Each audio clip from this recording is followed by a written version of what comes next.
Hello, everyone. That's the Recycled Mom, and welcome to a conversation with myself.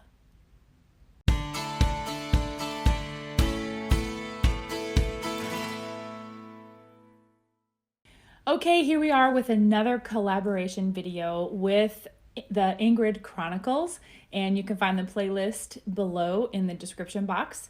So I encourage you to go look at that. And we are having a conversation with ourselves. And y'all know, or maybe you don't, I am a homeschool mom of 3.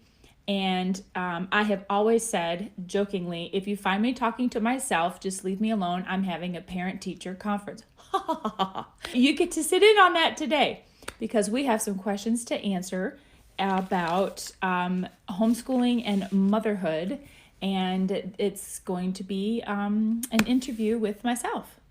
So, Recycled Mom, knowing what you know now about homeschool and motherhood, and if you could go back in time, what advice would you give to your past self?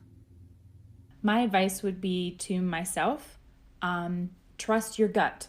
You know your kiddo. You know what's best. You know their behaviors. You have the best opportunity to see the patterns in behavior and in health and in growing and learning because you were with them all of the time. You are home with them. Mama knows best. Mother knows best. I doubted myself a lot. And so the decisions that I would make about, curriculum or anything regarding their lives and growing and learning and being a mom, I would start to second guess my gut instincts. So I would go back and tell myself, trust your gut. And I would also tell myself to take time for me. You can take time for you. It's okay. It's not selfish. I had so many wrong ideas about that, about taking time for myself. I felt like I had to sacrifice everything. And even though parenting and homeschooling is very much a sacrifice, I felt like I had to do that because it was required and it was a badge of honor to have that sacrifice badge on.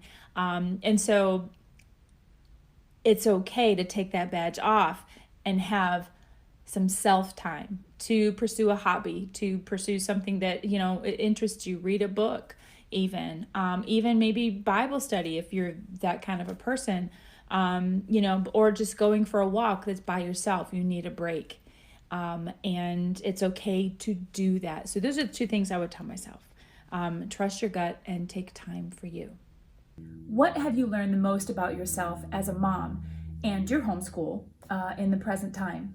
I'm going to start with a negative. I learned that I was very selfish and very impatient a lot as a mom and as a homeschool mom as well.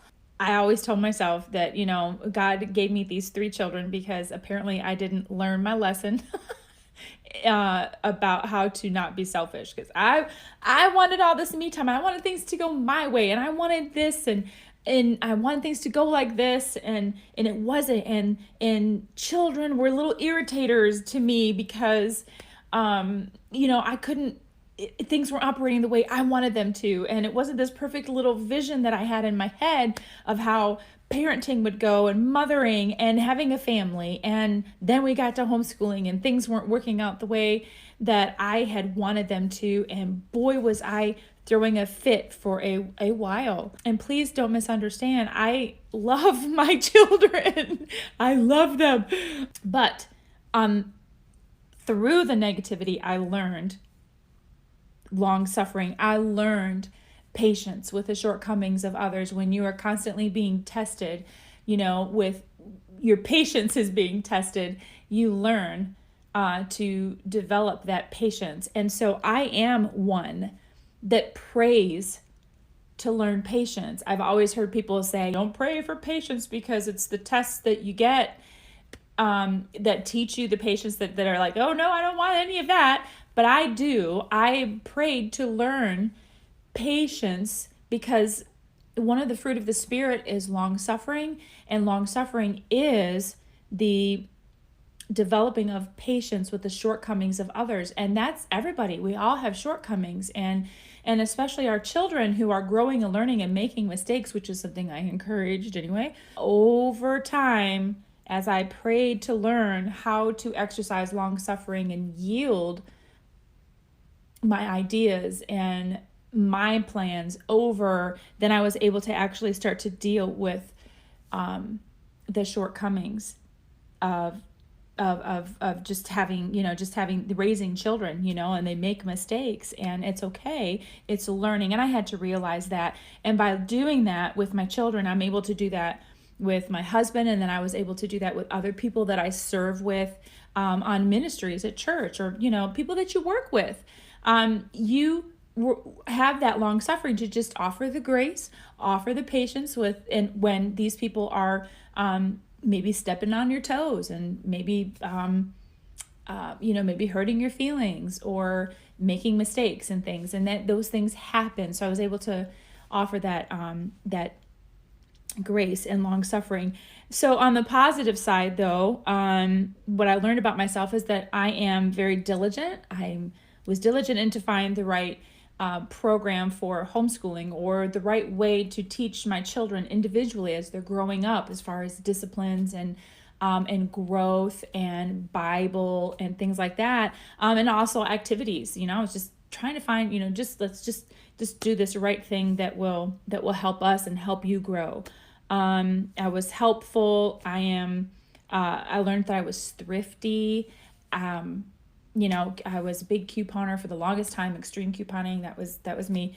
And, but I'm thrifty as far as recycling things that we have, finding good deals on things that we need, trying to make our dollars stretch, as far as just being a mom and in homeschooling. Creative. I learned that I really was creative. I did not think that I was creative. I always said I can't be a teacher because I just do not have that energy to be creative and to decorate all these things. And I found creative ways to work with my children to teach them things about life and in school.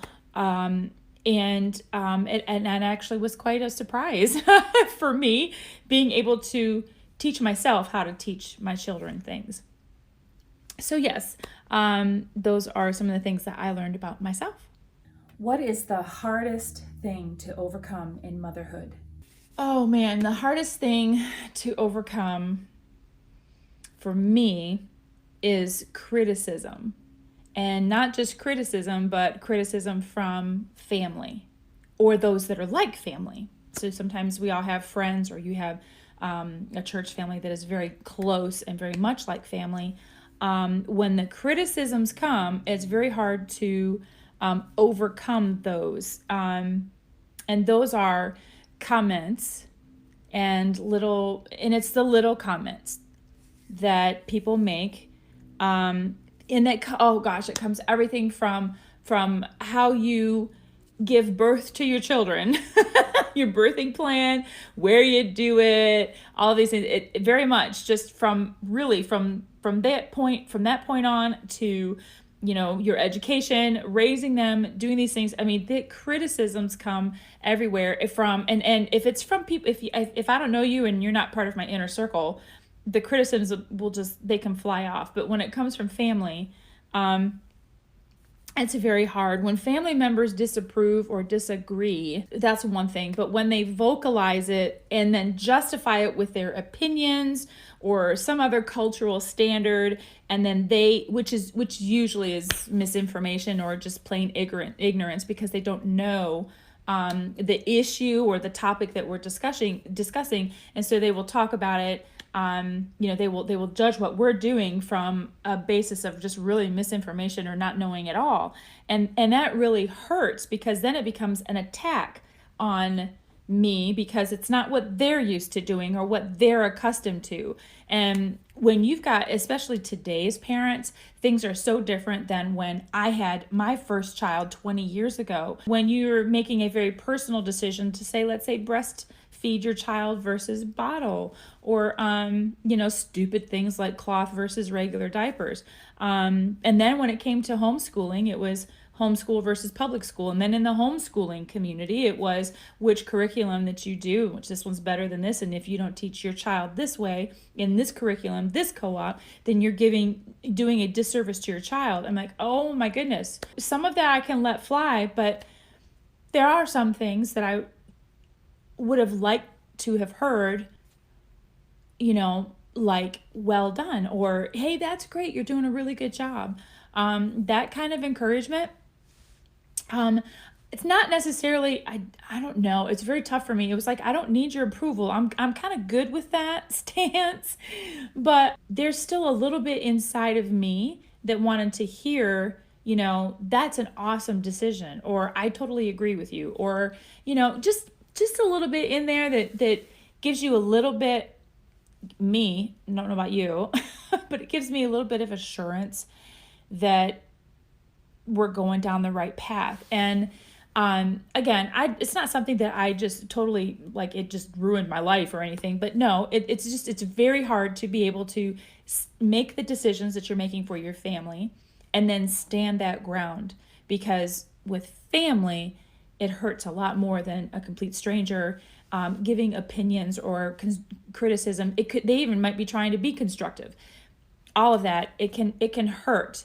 And for me, that was just one of the hardest things to get over. And one other thing, because we homeschooled our children and we're very much a family of living by our Christian values and convictions, we were so different from everybody else in our family. It really did feel like that we were alone because we were so not like them. And we were the ones that lived far away. So like my parents live at least 8-9 hour drive away from here, and my husband's family lives about 3.5 hours away. So there is nobody close by, and that made it a little bit easier than some families because they have families that are all up in their business and everything. So I do, that made it a lot easier. But it also, on the negative side, is that we're kind of out of sight, out of mind. I guess I could add that to this, is that another thing that's hard to get over is being so far away from your parents and your family. So it's good in some aspects, because we don't have everybody up in our business all the time, but then because we don't have anybody up in our business, we feel like we're strangers at times, they just really just don't understand a lot of what we do. So that makes it hard. I got one for you. On days that you want to just give up, what keeps you moving forward? Whew. Let me tell y'all. Okay, there were days I would see that school bus drive by and I'd be like, wow, I wish I could send my kids off on that school bus and have the rest of the day to clean my house and do laundry and catch up and do some of these things that were also driving me bananas, because the house, I felt like it was constantly a mess. It was constantly untidy, never really had a chance to really deep clean anything. And then I would realize, okay, Darlene, why are we doing this to begin with? And I would always go back to my why. And I encourage everyone, every homeschooling, every parent, what did I get myself into? If you know what your why is, it's very important that you do, and you get back to your why. It's very important that you set up your why when you're getting started. There are many days that I would fall off of that view and be like, what did I get myself into? I cannot do this. I cannot do this. And as we reached new levels in parenting and in homeschooling, the Lord would just stretch me a little bit more, not to be stressed out, but I learned that I was stretching. And so, yes, that was very, very needful, a lot to learn in those years where I felt just completely overwhelmed. But I would turn back to my why. I would turn back to my purpose and know that we are doing this of the Lord, and He has provided for us to do this, and this is my why. And I realized that I wanted them to be on that school bus and go away so that I could get a break and do some of the things that I wanted to because I needed the house clean. And these were all things, you know what? Housework and dishes and all this other stuff is always going to be here, but my children won't be. And I'm very close to that right now because my oldest is 20 and there is a young man in her life who has just recently, in the last couple weeks, approached her dad and asked if he could date her. And I'm getting emotional about it, and she's graduated, she's in college, he's in the Marines. And then my son is going to be graduating this year and he's already taking college courses and he's developing his life. And my youngest is not very far behind. She's 15, wanting to get out already. And we're fast approaching that stage. So always remember your why. And that would be my advice to you. But that is my advice to myself all the time. Still, after homeschooling for 16 years. If you could leave a message to your future self, what would you say? My message to myself, my future self, would be, it's actually in the form of a letter. So I wrote this letter, and this is from my happy planner. I had a page of notes, and I just started writing to myself, and I thought that I would just read it to you. A letter to my future self. Try not to second guess if you did everything right or perfect. You will always wonder if you've done enough, if you've been enough, but it's never been about you.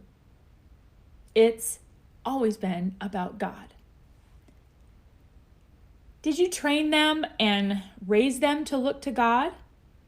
Darlene, did you teach them how to follow him, how to seek him, how to humble themselves? Did you show them how to build a relationship with God? Well, yes, I did. Then, Darlene, trust God for the outcome. He will guide them from here. Darlene, pray for your kids, their spouses and future spouses, their kids, their future kids, your grandkids. Pray. Pray for God's protection, wisdom, and to have tender hearts toward the Lord. Pray now, Darlene, and keep praying. Continue to show God's love and care to them, but not as a parent, but as a mentor. And remember, Darlene, to pray for yourself. You can't fill other people's cups from an empty cup. So allow yourself to be cared for and filled by your Heavenly Father. You know you can't do this, Darlene. You always have a problem here. Show your children that you need God in your golden years just as much as you did in your young parenting years. Remember, Darlene, you have choices. Don't forget that. In everything, you have choices. What are you choosing? Is it bringing you joy? Is it helping you grow? Are you pursuing your dreams? Live with no more regrets. Have fun. You're a fun person, Darlene. Build a snowman. Dance in the rain. Bebop in the kitchen. Laugh big. Watch Bugs Bunny cartoons or cookie cutter Hallmark movies. Eat popsicles. Play with your dog. Read books. I have a ton of books. I have a ton of books that I would love to read. Whatever brings you fun, whatever brings some joy, do it. Cherish the memories, Darlene, but make new ones. And that, my friends, is a conversation with myself. I hope you don't regret tuning in and watching. And if you've made it this far, I wish you peace, love, healing. Until next time.